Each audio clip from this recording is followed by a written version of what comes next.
സൂറത്ത് റൂമിൽ verse number 22 വഖ്തിലാഫു അൽസിനത്തിക്കും വാൽവാനിക്കും എന്നൊരു statement വരുന്നുണ്ട്. നിങ്ങളുടെ വർണ്ണവൈവിധ്യങ്ങളിൽ പോലും അള്ളാഹുവിന്റെ അടയാളങ്ങൾ ഉണ്ട് എന്നാണ് ഇതിന്റെ മീനിങ്.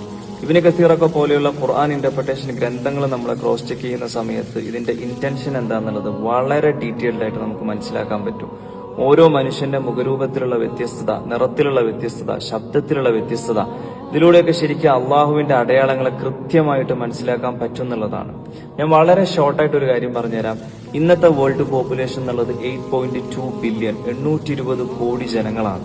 ഇതുവരെ മരിച്ചുപോയിട്ടുള്ള ആളുകൾ 100 to 110 ബില്യൺ ആണ്. ഇനി ഫ്യൂച്ചറിൽ ജീവിക്കാൻ പോകുന്നതും ബില്യൺ കണക്കിന് മനുഷ്യന്മാരാണ്. ഇവിടെയുള്ള മിറേക്കിൾ എന്താന്ന് വെച്ച് കഴിഞ്ഞാൽ ഇത്രയും കോടിക്കണക്കിന് മനുഷ്യന്മാർ ഇവിടെ വന്നുപോയിട്ടും ഒരു മനുഷ്യന്റെ ഫേസ് പോലും മറ്റൊരു മനുഷ്യന്റെ ഫേസിനോട് എക്സാക്ട് സിമിലാരിറ്റി ഇല്ല എന്നുള്ളതാണ്. ഓരോ മനുഷ്യന്റെ ഫേസും യുണീക്കാണ്. ഓരോ മുഖവും ശരാശരി ഈ ഒരു സർഫേസും മാത്രമായിരിക്കും ഉണ്ടാവുക. അതിൽ തന്നെയുള്ള ഓരോ കാര്യവും സെയിം ആയിരിക്കും. Eyes, nose, lips, each and every part of the human face.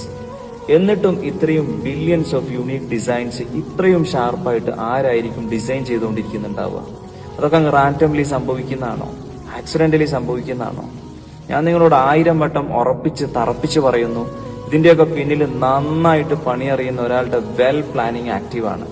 അതാരാന്നുള്ളത് നിങ്ങൾ ചിന്തിച്ചു പഠിച്ച് മനസ്സിലാക്കി നിങ്ങളുടെ മനസ്സിനെ തന്നെ പറഞ്ഞു പഠിപ്പിക്കുക.